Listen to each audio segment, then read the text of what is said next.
Most unconditional surrender. This is stories and more coming to you in this news bulletin with me, Lasuba Memo, and now the news in detail. A policy analyst has warned that the government of South Sudan will struggle with service delivery to the citizens in the upcoming financial budget, citing the numerous lawsuits against the government for failing to repay loans.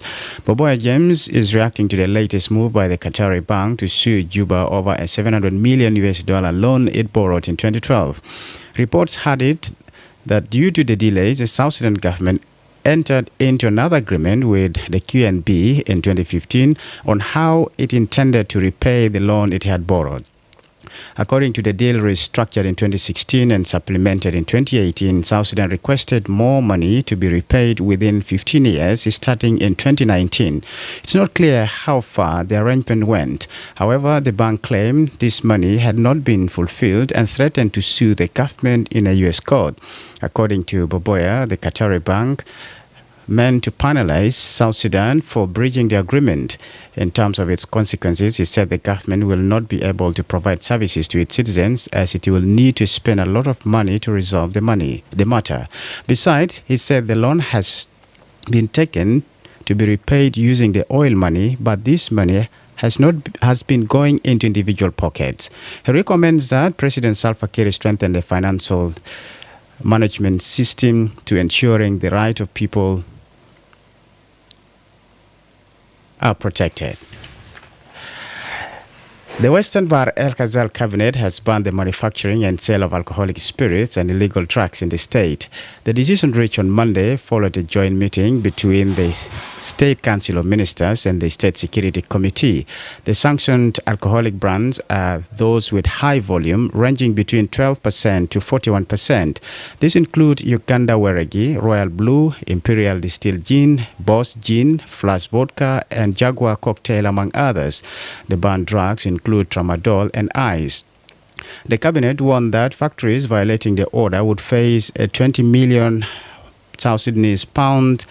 Companies will face 10 million, wholesales 5 million, and retailers 2.5 million. Health officials in Western Equatoria say Yambio State Hospital has run out of essential drugs and medical supplies, forcing patients to seek treatment in expensive private clinics or go without care. Yambio State Hospital is the largest and main referral health facility in Western Equatoria State.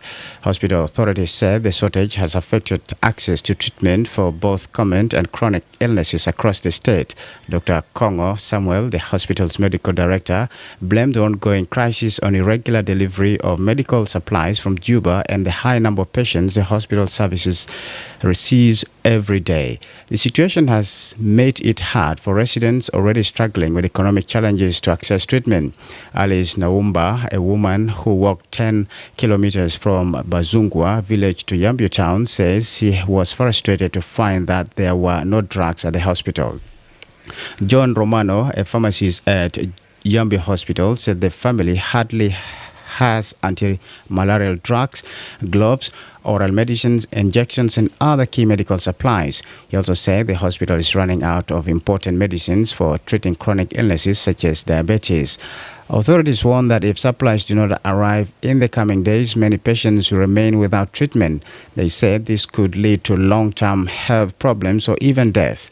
They are now appealing to the National Ministry of Health and international partners to urgently intervene and help restore a consistent supply of medical drugs to the hospital and ensure people have access to basic health care. This is iRadio Morning News. And now to the international scene. Donald Trump warns that his patient is wearing thin and call on Iran for unconditional surrender. But the U.S. president says we are not going to kill Iran's supreme leader, Ayatollah Ali Khamenei, at least not for now. Trump is considering joining Israel's strikes targeting Iran's underground nuclear sites. Meanwhile, Israel says it has struck a centrifuge site in Tehran and weapons facilities as part of its overnight barrage. Mali's military junta has started building a gold refinery in partnership with a Russian conglomerate, the Yadran group. The group would embody the West African nation's assertion of its economic sovereignty and ensure the nation benefited from its mineral wealth, military leader General Assimi Goita has said. He has strengthened military and economic ties with Russia since seizing power in a coup in 2021, while reducing relations with former colonial power France and other Western nations. This reflects a broader trend in the region, with neighboring Burkina Faso and Niger also pivoting towards Russia after the overthrow of civilian leaders. Western firms have since been facing a tough time, the latest example being Mali's decision to put a huge gold mine run by Canadian giant Barrick into administration, effectively bringing it under state control.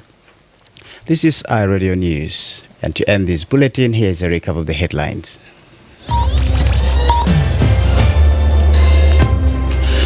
A policy analyst has warned that the government of South Sudan will struggle with service delivery to the citizens in the upcoming financial budget, citing the numerous lawsuits against the government for failing to repay loans. The Western Bar Al Ghazal cabinet has banned the manufacturing and sale of alcoholic spirits and illegal sale of drugs in the state. Donald Trump warns that his patience is wearing thin and then paused, asking Iran for unconditional surrender. That's the end of our Radio Morning News. If there's a story or an event you'd like our radio to cover or report about, please send us a text message at +211 925 287 870. It's also our WhatsApp number. Follow us on X at iRadio Juba, like our Facebook page iRadio, subscribe to our YouTube channel at iRadio South Sudan. You can also visit our website and listen to us online at www.iradio.org. Stay tuned for the news in Arabic at 8 o'clock. I'm Lasuba Memo. Thanks for listening.